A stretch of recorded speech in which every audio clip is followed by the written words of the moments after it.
Hello, sorry for the delay. Welcome to our program.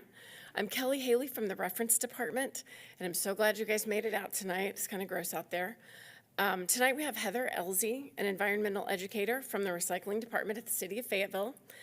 And we also have Tina Flakowitz, the Operations Manager at Ozark Compost and Swap. They are going to talk about some of the benefits of composting and some of the local services offered now that make it easier and more convenient for anybody to participate in this program. We do have some books about composting that are available for checkout. I just put them on the table in the back. Also, if you would fill out those little evaluation slips in your chair and leave them in that box on the back table, we would appreciate that because we appreciate your feedback about our programs. So now, please help me welcome Heather and Tina.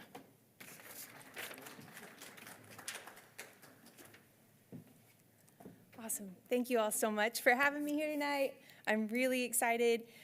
We have two really big opportunities coming up with our waste diversion efforts, and I'm excited to share about those tonight. Sorry, I'm going to get logged me out.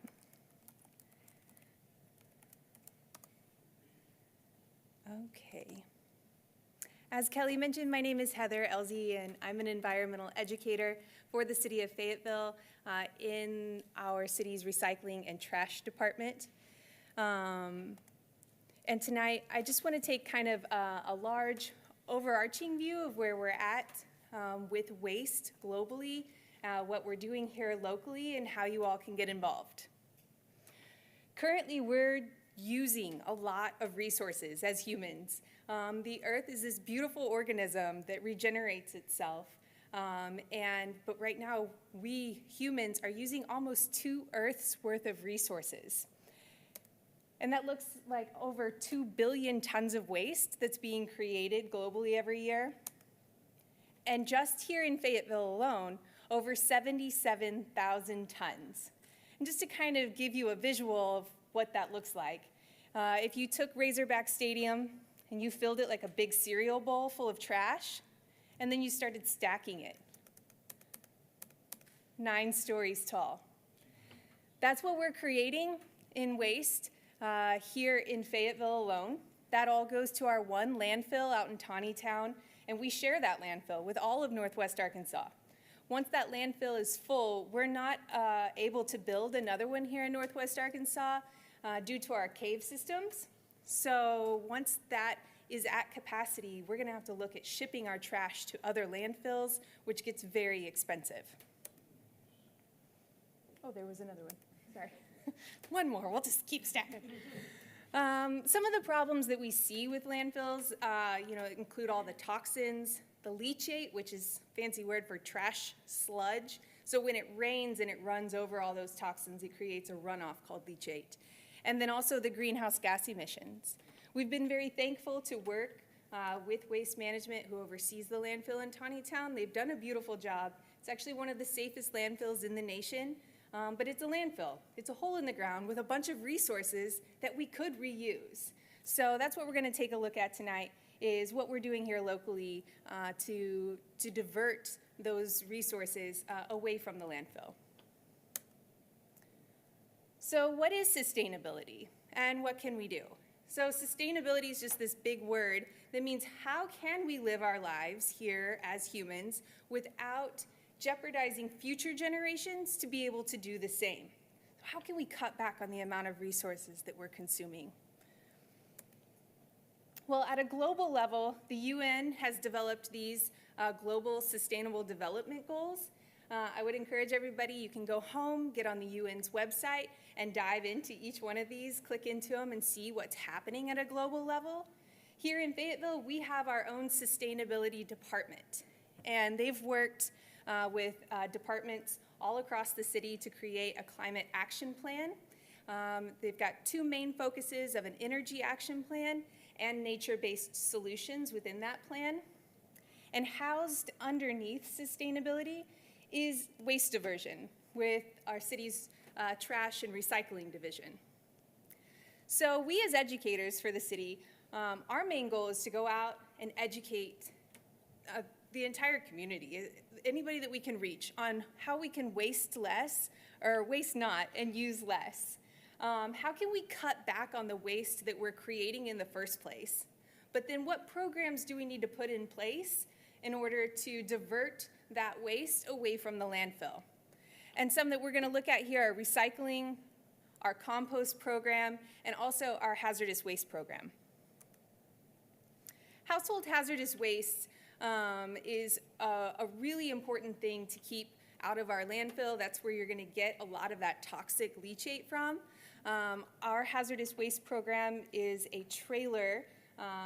We used to have a drop-off out in the county, but once that closed, we worked with Boston Mountain to set up a temporary solution, and right now we have a trailer drop-off. You can visit us on Wednesdays and Thursdays from 9 a.m. to 12:30 and bring us all of your household hazardous waste. One thing that we don't think a lot about and that we like to point out is batteries. Batteries, when they get in our trash, they can connect with one another in the trucks. We've had trucks set on fire, and once a fire is in one of those trucks, it goes pretty fast, and so it can be really scary for our drivers, and also just our facility in general. It can be a very big hazard. So removing those batteries, taping the ends of them, and then bringing it to either our hazardous waste or one of our drop-offs is the best solution for that. We also accept all your leftover cleaners, any of the oil-based paints. If it's not an oil-based paint, you can just put some cat litter or sand in it. But if it is oil-based, you can bring it to us and we'll help dispose of that. Aerosols, fluorescent lights, sharps, pesticides and fertilizers, automotive oil, cooking oil, and of course all of your mercury items can be brought there as well. Taking a look at our recycling program, this is what's currently accepted through our recycling program. The biggest focus here is that we currently only accept plastic bottles. Those are your number ones and number twos, so water bottles, soda bottles, and then those larger jugs like laundry detergent and milk jugs. We also have the aluminum cans, steel cans, all of your cardboard, mixed paper, and glass as well, of all colors. What's really important, whether you're here in Fayetteville or traveling, is knowing what that community doesn't take. So there are some programs, but not very many, that take the cartons that like juice cartons. There's very few programs that are able to take those. They have to be disposed of in a very different way than, say, like a cardboard box because of that, the lining that's in it has a lot of plastics and wax. Also plastic bags. If they end up in there, they can jam up our balers and other equipment, and so we really encourage everybody to make sure that there aren't any plastic bags in any of the recycling. Plastic bags, though, can be recycled. Most of the Harps and Walmart locations here in Fayetteville will accept your plastic bags, and it's not just your shopping bags. You can get the bread bags, the plastic case wrapping, those little air pillows that they ship things in now, or in boxes. So all of that soft plastic, that can all be collected and recycled there in the local grocery stores. Taking a look at our current recycling program, we have our curb sort program. So we have drivers that go around door to door and are currently sorting the materials individually. Then they bring it back and we keep it sorted in containers there on site. But here in May, keep an eye out in your mailbox. We're going to be rolling out a new recycling cart program and working with a local company that it will then be sent to a facility where we utilize hand sorting, robotics, AI, magnets, and it goes through a facility and is able to, it goes through that same process and is able to sort it for us on a larger scale and go directly into the markets. But we are going to have 3 cart sizes, so we're just encouraging you to keep an eye on your mailbox and you'll be able to choose the size of recycling cart that you have. here's kind of a picture of what that looks like when it's sorted and baled. And this is what is going to happen at our facility. Right now, here in Fayetteville, it goes directly onto the baler. So it already had to be sorted. And then it goes into the baler and comes out and is ready to go into the recycling markets. Now, this is where it's going to be going to a facility here in Northwest Arkansas that has this larger capacity and is going to be able to utilize those robotics and AI that I was talking about. It still comes out just as clean and is then sent to the markets. But what else can we do? And it's really fun to really think about all the little changes that we can make in our daily lives that make a really big difference. And choosing to eat green, buy green, and then reduce, reuse, and recycle. And what does it mean to eat green? Really just thinking about the amount of resources that go into the food that we choose to put on our plates. My dad's a rancher in Oklahoma, and I support ranchers and farmers, and it's just, sometimes it's really nice to kind of get a visual so that then we kind of appreciate everything that has gone into, say, this quarter-pound hamburger, and the amount of water, the amount of land, the amount of fossil fuels. And also, I like to point out on this slide why it's so important to buy from local ranches and local farms, because the more local it is, the less fossil fuels are involved. Also, selecting winter produce, for the same reasons. If you're choosing that winter produce that is, local to your area, you're able to support local farms, but you're also cutting down on those carbon emissions. If you're buying strawberries in January, they probably came they didn't come from Arkansas. So also buying green and thinking about, even before you leave the house, packing a basket that allows you to consume less of those single-use plastics. Taking a coffee cup out with you. I keep these cups and utensils in my car.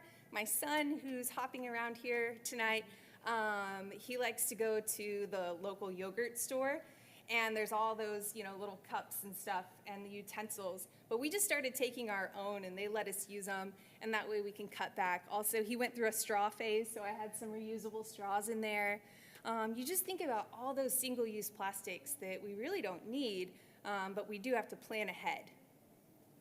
Buying the soap dispensers. These are made out of glass, or you can even just reuse the plastic ones, but you can just refill them from the jugs. They're a number 2 jug, and it really cuts down on the amount of plastic that you're consuming. One of my favorite things is the peanut hoppers. There's actually a couple grocery stores here in town. You can take your own container and fill it up with fresh ground peanut butter, and it's the best peanut butter in town, for sure. And talking about buying in bulk, on those same lines, taking your container, but not wanting to pay for the weight of the container. This is when you walk in and you see the bulk bins. You can stop at the front of the grocery store if you've brought your own containers. They'll weigh those containers, and so that way when you check out, after you've filled it with your rice, oats, candies, they have cookies, they have all sorts of things in the bulk bins, but they can remove that tare weight so that you're not paying for that in the total cost. And we just moved out of the holiday season, that heavy gift-giving season, but we're always giving gifts year-round, and it's another place to really think about how mindful we're being with what we're gifting, and trying to take the opportunity to gift an experience, and I always encourage my parents and stuff to come hang out with Ethan and take him to go do something fun instead of buying him something, or getting him a gift card, so that he can go with a friend to the movies. Also, being mindful of what we wrap our gifts in. If it has too much tape or glitter or glue or any of that, we can't recycle it. So, thinking about what we wrap things in, and then also shopping sustainably, shopping locally, supporting local businesses, keeping those dollars here local. That's, one of the best ways that you can really support your community. So now we're going to take a look at food waste and composting and what that looks like here. So right now, on a global level, we're creating over 70 billion tons, or pounds, 70 billion pounds of food waste every year. And we actually did some research. We had an audit done, and we fell right in this 24%. It was right at 20% food waste that's coming through our own waste stream here in Fayetteville. But there's definitely an opportunity that instead of sending this off to a landfill, we're able to keep it and turn it into nutrient-rich soil through our compost programs. If anybody is interested in learning how to start a backyard compost, we have information on our website, and if you have the room and the capacity, it's definitely something fun and engaging for kids. I let my son run ours at our house, but not all the time do I want to, can I keep it up year round? And then sometimes just some of the food waste that we have, I don't want to put in it. So we have a great alternative as well if you don't have the space or the time. Our city's food waste composting program. It's a commercial food waste site, or compost site. So we're able to take things that you wouldn't put in your typical backyard compost. We can take cooked meats, cheeses, even leftover bones from a chicken, bread, pasta, all those things you would say, I'm never going to put that in my backyard compost. Those are the things that you can bring to us. As I mentioned, it is a commercial compost. It's also a modified static aerobic process. So we do add an inoculant that has fungus and bacteria and gets it really hot. It stays about 145 degrees. Sometimes it gets hotter than that. People ask me, even in January when it's freezing outside, what are the temperatures? You can actually, my boss has a log of them, and they're sitting right there at 145.8 degrees. So even in the winter, it's sitting out there, it's hot, and it's cooking. Some of the benefits that you get from composting your food waste is a huge reduction in methane emissions. Once organic waste goes to a landfill, it gets covered, and it doesn't have any oxygen to break down. And so instead, it just breaks down and turns into methane. And so allowing it to come back to us and be composted, it cuts that out of the cycle. There's also a potential to save money on your trash. Here in Fayetteville, we have a pay-as-you-throw program. So the smaller, we have 3 trash cart sizes. So the less that you're throwing away, you can use a smaller trash can and save money. This is also really big when we're working with businesses and schools. If they have food waste sitting out in their commercial dumpsters, sometimes they'll pay to have it emptied daily just so that there's not a smell out there. So we were able to actually work with the Fayetteville Public Schools, and that was a big one for them. And so getting all the schools on board with composting, we're able to cut down on the amount of trash dumps that they're being charged for. It's also an opportunity to be, a competitive advantage for businesses just to stand out and show how they're contributing to their community and making a difference. There's also, reducing the effects of climate change. So when you use soil that has compost in it, it creates stronger plants. And those plants are able to sequester more carbon from the atmosphere, and they also grow healthier, more nutrient-rich plants for us to eat. Taking a look at how we engage with businesses on our commercial food waste program, we have a cart curbside service. We offer a 65-gallon cart with a locking lid, and we pick up 3 days a week. We also supply them with their first 6 months of BPI certified bags, and our biggest goal was to keep it at a really reasonable price, which we've kept it under $20 a month. The BPI certification, that is a certification in the compost industry that allows us to know that the plastic bags, they're a corn-based bag, and there for a while and still now. There's cheaper options online, but they were including PFAS, these forever chemicals that were known to cause cancer, in the process. And so that certification is really important when looking at purchasing compostable items, including bags that go into our carts. So for our residents, we have a few options. We have 2 food waste drop-offs that on city property at both our recycling centers at Marion Orton and our Happy Hollow locations.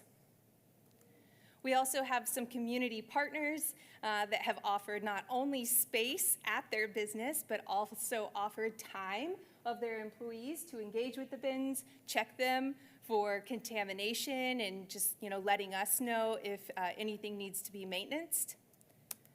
And then here recently, these are our new keypad access drop-offs that we've been really excited about rolling out. We now have 3 of them at Veterans Park, Bryce Davis Park, and here at the Fayetteville Public Library in the south parking lot. So tonight when you leave, if you want to go check it out, we're really excited and would love for you to get the opportunity to engage with those bins. It's really easy. You actually can scan a QR code right on the bin, or you can go to the website. There's also a phone number you call.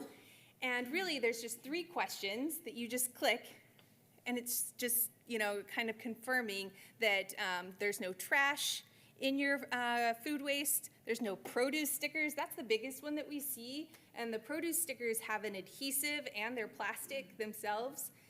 So it's really important that we get those out and that there's no plastic bags as well. So once you select those 3, click submit, it generates a code, and then you can enter that code on the keypad there and dump your food waste in. And the same code works over and over at all 3 of them. It's really, and we know people are going to share the codes. We're just hoping that they share information as well on what not to put in the bin.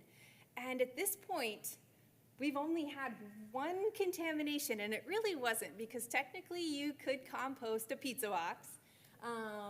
That's just not what we expected to see in there. But really, we find that a huge success.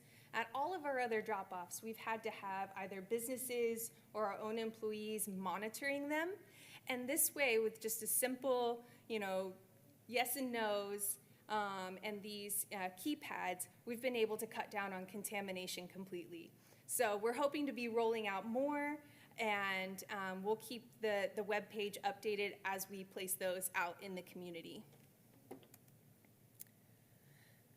So when we don't have people overseeing them or keypads, that's when we run into contamination. And we, everybody was asking us about curbside pickup, and we had already seen just in our recycling program alone how difficult that was. And when it comes to our compost program, it's mission critical, because this is going right into our gardens at our homes and in our community gardens. And so the level at which we needed to ensure that there wasn't contamination was so much higher that we weren't sure what that would ever look like, to have a curbside pickup for food waste. And then Ozark Compost and Swap came along, and Tina is here tonight, and she's going to share more about the pilot program that we ran with them, the outcomes of that, and where we're moving forward. Tina?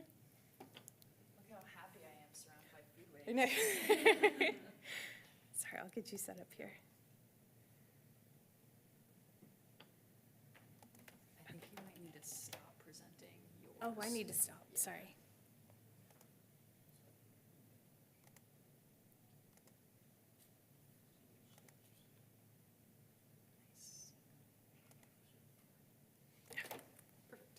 Thank you, Heather.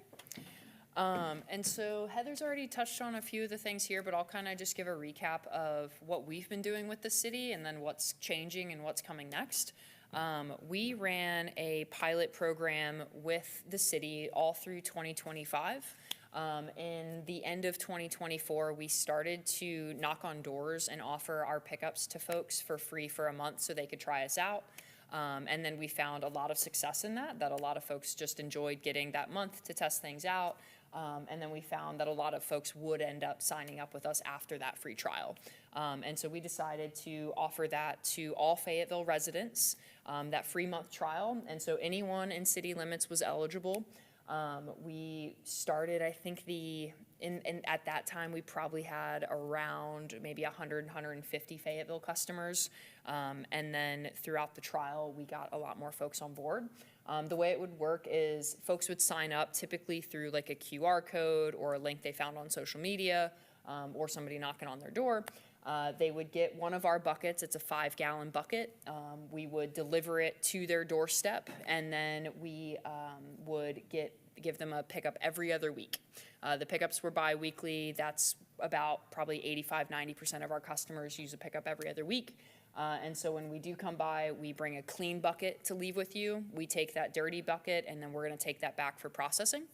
And then at the end of the trial, we sent out a survey to get feedback from folks. And then if you decided you wanted to sign up, you could do that on our website. If you decided it wasn't for you for whatever reason, we would just pick up the bucket and there was no commitment. We accepted all of the same items that the City of Fayetteville takes through the drop-off programs. Or like the commercial program. The big things we don't take is the raw meats, and then also any non-food items.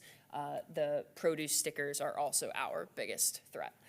And then we had almost 700 people trial us throughout 2025, and we saw about a third of them sign up, which was the same results we saw when we were offering this to anyone in Northwest Arkansas, and those numbers stayed consistent in the city limits as well. We collected 53,000 pounds of food just from the Fayetteville trial. To give a little bit of perspective, in 2024, we collected about 100,000 pounds of food waste across Northwest Arkansas. And then we collected half of that just in Fayetteville throughout that trial. So it was a really good way for us to increase our reach in that. A few things to also compare to, because I love imagining how much waste this is going to fill up. I think my favorite was 300 adult humans. So, yeah, a few different things to consider. And then we saw that the biggest reason folks weren't going to sign up with us was cost. Currently, our cost for those biweekly pickups is $26 a month. That's a pickup every other week, a clean bucket brought each time. And that is obviously a number that works for some folks, but it doesn't work for everyone. And so we saw the vast majority of people that didn't sign up, it was because of that cost barrier, which we expected to see. But a lot of folks, the convenience was really good, getting a new bucket each time.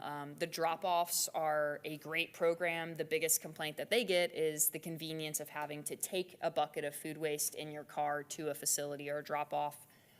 Even though they are very conveniently located, and then also having your own bucket to maintain.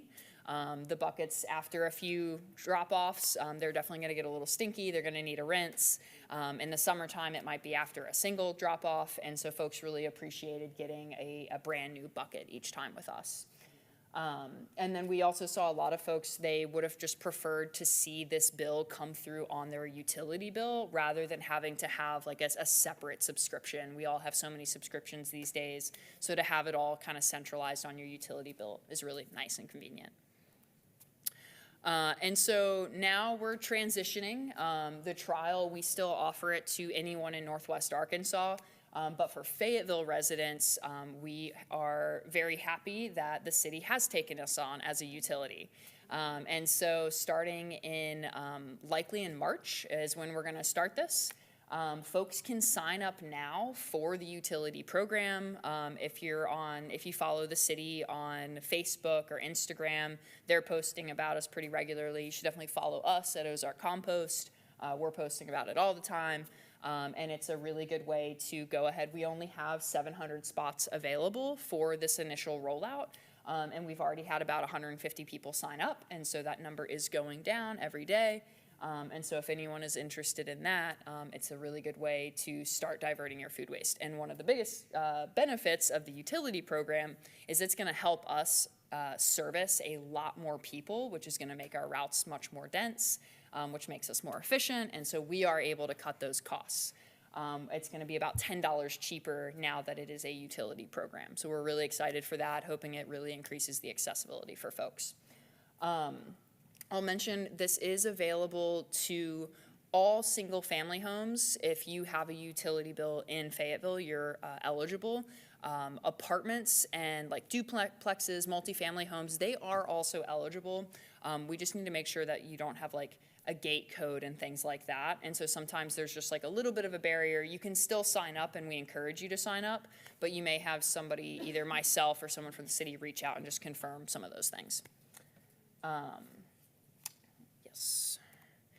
The biggest changes is that for Fayetteville folks on the utility, we typically would offer bi-weekly and weekly options. Just for the efficiency's sake, we are sticking with bi-weekly, but folks can add a second bucket if that's not a regular enough pickup for them. It's an extra roughly $4 a month to get that second bin, and then we'll still be swapping them every other week. We used to do doorstep pickups. The utility, we're going to be shifting to curbside. This is going to also just help us move a lot quicker throughout the neighborhoods. And then it's going to let us service more folks within a single day. And then the cost savings is obviously a big one for folks, and the convenience of just having it on your utility bill. You'll no longer have to have that separate subscription. And then we do also send out our text reminders. Folks get a reminder the day before their pickup around 5:30, and then the morning of, and it gives you a 2-hour time window of when that pickup is going to take place.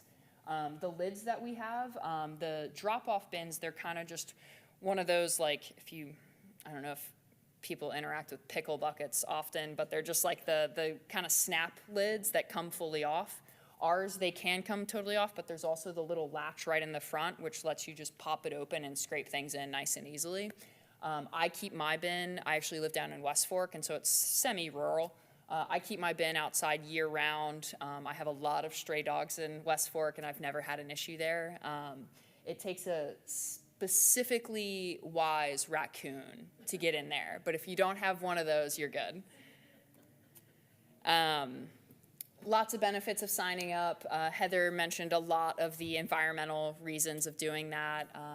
We're creating less waste. We're also just conserving our resources.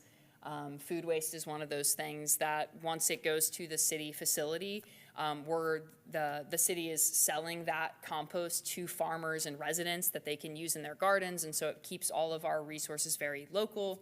And it also does produce some revenue for the city, which is really great, mostly just to pay for the compost program, but still good. And then it's also cost savings to residents. The pay as you throw program that Heather mentioned is really great.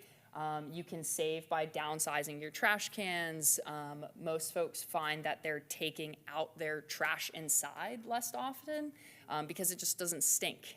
Your food waste isn't getting all over your trash and it's stinking within a couple days. And then even the volume you're producing is going to go down a lot. There's also even if you do have the largest trash can or the smallest trash bin, if you're overfilling your bins, there can be some fees associated with that. And so by decreasing that, you're going to cut those as well. And so that's the biggest thing for me. If anyone has questions, this is the QR code. If you're interested in the utility program, you can scan that. And then my email's up here, tina@ozarkcompost. You can email me, but I am going to be sticking around for the rest of the presentation if folks have questions afterwards as well. So, cool. Thanks, Heather. Yeah, we're super excited at the city to be moving forward on that, and we'll both be around for questions at the end. I just wanted to show a quick video so everybody can kind of see our city's food waste composting program in action at the facility. And let me see here if I can get it. This is one of those where I tell people all the time, I can stand here and try and talk about it, but this has just created a really beautiful overarching view of how it works. And at the end, though, if you have any questions, we'll definitely be here.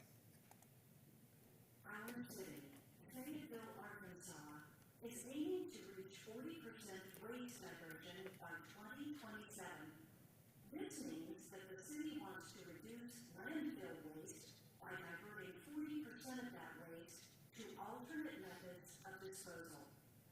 Food waste alone comprises 18% of Fayetteville's total landfill waste. The food waste that goes into landfills decomposes without oxygen, which creates methane, a greenhouse gas that is 25 times more potent in global warming than carbon dioxide. But food waste can be used to create compost, which grows strong, healthy plants that absorb carbon from the atmosphere. So, what exactly is compost? Well, compost is a chemical-free, natural fertilizer that contains essential macronutrients such as nitrogen, phosphorus, potassium, and trace minerals, which are extremely healthy for plants.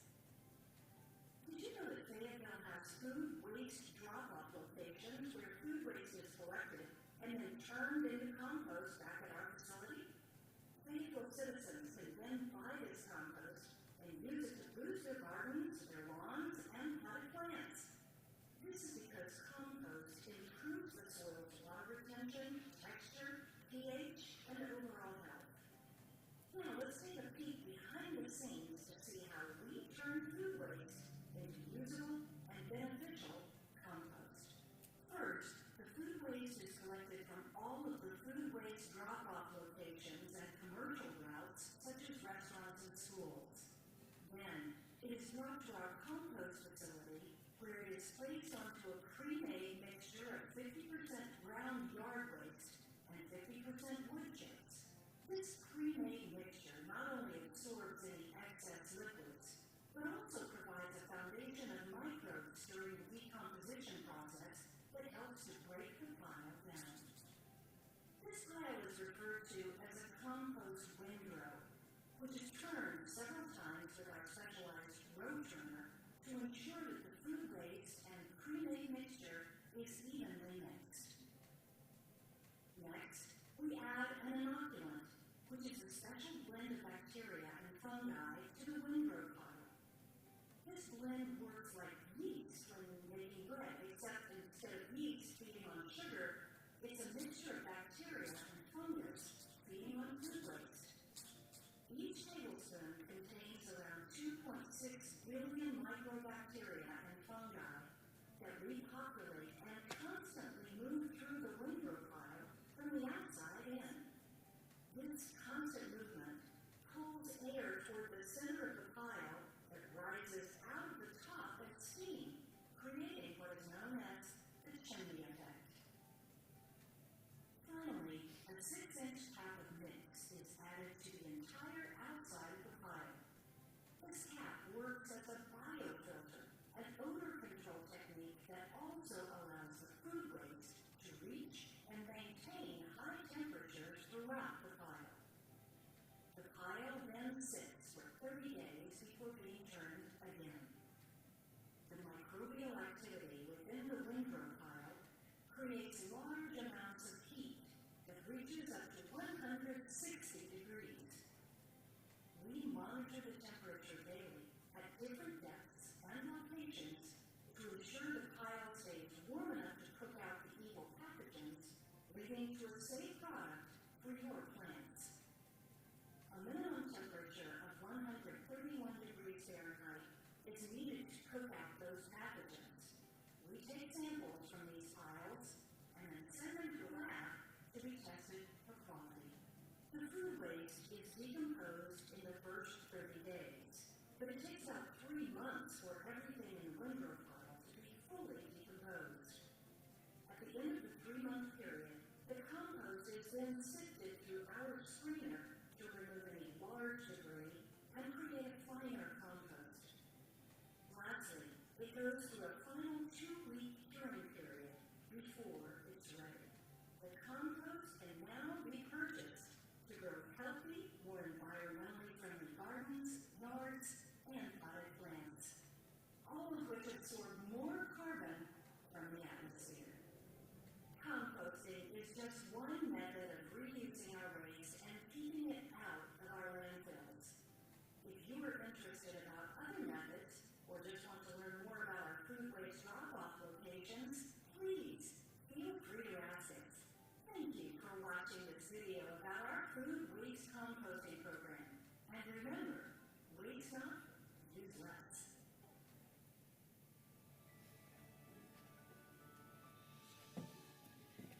And if you're wondering, it's 40 degrees and mostly cloudy. I don't know why that won't, I have not been able to get that to go off all night, and it's been driving me nuts. So thank you all again for coming out. Tina and I are just going to hang out, answer any questions that you might have, and listen to this lovely background music. So thank you so much. And thank you, Kelly, for having us.